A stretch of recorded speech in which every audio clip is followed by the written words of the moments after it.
এখানে মাটি কাটে তখন ওরা বদিল্লা উঠে দেয়। বদিল্লা উঠে দেওয়ার পরে তখন বললো যার কাছে যা আছে টাকা পয়সা লাগবো। তখন আমার শেষ বাঁচি ছিল, বাঁচি থাকার কারণে উনি আমার বাপের কাছে ফোন দেয় 1000 রিয়াল আমার বাপের সাথে নেয়।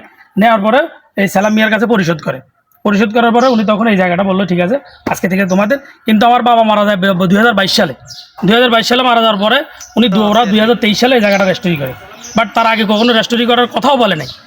কথা বলছেন, রেস্টোরি করার কথাও বলে নাই, কিছুই বলে নাই। এখন ওনারা 2023 সালে আসি যখন আমার বাবা মারা গেল তখন ওরা এটাকে রেস্টোরি করে।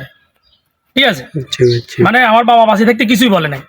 এটা সম্পর্কে আপনার দাদি উনি কি আমার দাদি সব জানে, কিন্তু আমার দাদি এখন নিরুপায়, হয়তো ছেলেদের কাছে খায়, ছেলেদের কাছে থাকে, সেই জন্য ছেলেদের উপরে কোনো কথা বলতে পারে না। কথা বলছেন।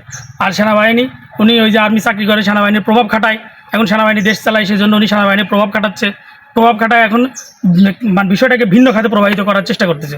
আমি এটা সুস্থ তদন্ত এবং বিচার চাই।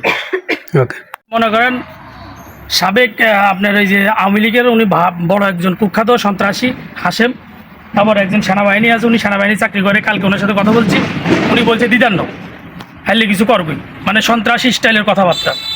তারপরে হাশেম মিয়া মুজাক্কির হত্যার মামলার আসামি, সাবেক আপনার এই সাংবাদিক মুজাক্কির হত্যা মামলার আসামি, এবং উনি এই যে কি বলে নিজাম মিয়া সেনাবাহিনী, উনি এই সাংবাদিক মুজাক্কির হত্যা মামলার আসামি প্রত্যক্ষ পরোক্ষভাবে উনি এটাকে প্রশ্রয় দিচ্ছে। একজন সেনাবাহিনী কীভাবে দেশদ্রোহীকে প্রশ্রয় দেয় সেই জিনিসটা আমার মাথায় আসে না। উনি এখানে জাগামারি খায় এবং প্রত্যক্ষ পরোক্ষভাবে একজন সন্ত্রাসীকে আশ্রয় দেয়, যিনি সেনাবাহিনীর চাকরি করে। সেনাবাহিনীর চাকরি করার পরেও উনি কীভাবে একজন সন্ত্রাসীকে প্রশ্রয় দেয় সেটাই আমার মাথায় আসে না। আমি এটা সুস্থ তদন্ত এবং বিচার চাই। আমি সাধারণ মানুষের কাছে বিচার দিলাম। একজন সন্ত্রাসী মানুষের সম্পদ মেরে খায়।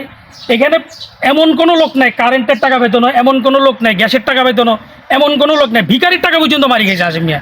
ভিখারির টাকা, একজন ভিক্ষা করে, সে ভিক্ষুকের টাকাও মারি গেছে। মারি খাওয়ার পরে এখন উনি তোর বাড়ি আসতে পারে না। এখন বিষয় হচ্ছে আমি আমার সুষ্ঠু তদন্ত এবং বিচার চাই। আমি আইনের আশ্রয় নিতে চাই এবং সংবাদ সম্মেলন করব, এবং কিছুদিনের মধ্যে সংবাদ সম্মেলন করার সম্ভাবনা আছে ঈদের পরে। ঠিক আছে, তো আমার যাই হোক আমি এটা বললাম। আমি সালাম মিয়াকে কিছু বলেন যে কীভাবে উনি জায়গাটা দিল।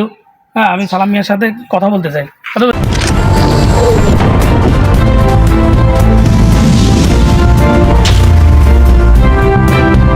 আপনারা দেখছেন জাতীয় দৈনিক লাখো কণ্ঠ।